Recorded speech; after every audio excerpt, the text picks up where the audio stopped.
Outubro, mês do Outubro Rosa, mês da gente conversar um pouco mais sobre câncer de mama e a importância dessa doença. Quando a gente fala de câncer de mama, a gente está falando do segundo principal câncer que acomete mulheres, perdendo apenas para o câncer de pele. Então, 25% dos cânceres são relacionados ao câncer de mama.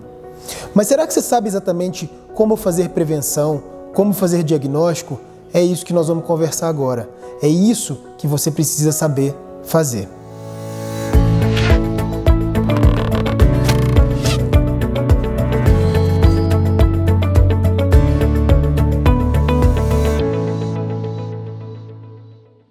Só no ano passado, no Brasil, foram 59.700 casos novos de câncer de mama. Um risco que a gente estima de 56 para cada 100 mil mulheres. Mas uma coisa que é interessante é que nem todo câncer de mama vai acometer somente mulheres. 1% de todos os casos diagnosticados são devido ao público masculino. Existem várias causas que a gente vai pensar no surgimento do câncer. São causas multifatoriais, a gente não tem determinado quais são essas causas, mas algumas coisas com certeza contribuem para que o câncer de mama venha a aparecer. Então, mulheres que têm hábitos de vida mais saudáveis, que comem alimentos de origem vegetal, que têm uma vida regrada no sentido de atividades físicas, que têm um peso dentro do esperado, essas mulheres têm um risco menor de desenvolver câncer de mama. Em até 30% um risco menor de desenvolver câncer de mama. E existem também as questões hormonais. Mulheres que tiveram a menarca, ou seja, a primeira menstruação de forma muito precoce, ou que têm a menopausa muito tardia, principalmente após os 55 anos, ou que são expostas a pílulas anticoncepcionais ao longo da vida, ou a terapia de reposição hormonal, principalmente por mais de 5 anos, também têm mais risco de desenvolver câncer de mama.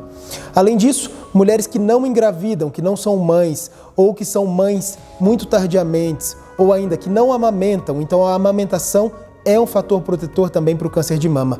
Se a amamentação ela dura ali por mais de 6 meses, principalmente até os 2 anos, isso é um fator protetor também para o câncer de mama.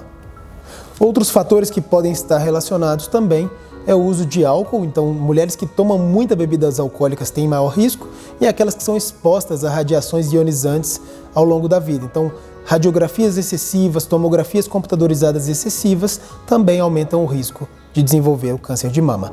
Então nós conversamos sobre os fatores que fazem com que a gente consiga prevenir o câncer de mama.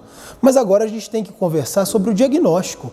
Quando a gente faz o diagnóstico e quais são as alterações mais esperadas. Então, em casa, você ali durante o banho, se olhando no espelho, as percepções que você tem que ter sobre a mama são grandes. Tem que conhecer o próprio corpo, tem que ter um autoconhecimento das mamas. Então, a primeira coisa que a gente lembra quando a gente fala de câncer de mama é nos nódulos. Nódulos mamários, geralmente fixos, que não são dolorosos, mas eles são nódulos que crescem de tamanho, né? E esses nódulos geralmente já nos chamam a atenção. Nem sempre é câncer, mas deverá ser investigado. Uma outra alteração que é importante a gente observar são as alterações de pele.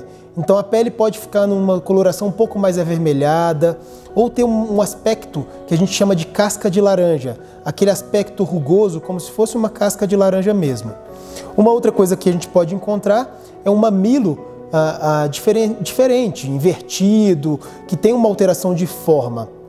Em alguns deles também pode sair uma descarga de secreção pelo mamilo, tá? Geralmente quando é unilateral e espontânea, o risco é maior. E quem deve fazer a mamografia? Existem 2 situações de pacientes que precisam fazer mamografia.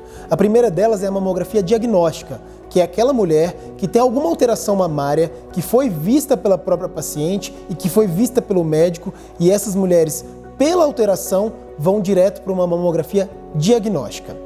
E aquelas mulheres que não têm lesões, que não têm alterações na mama, devem fazer uma mamografia de rastreamento.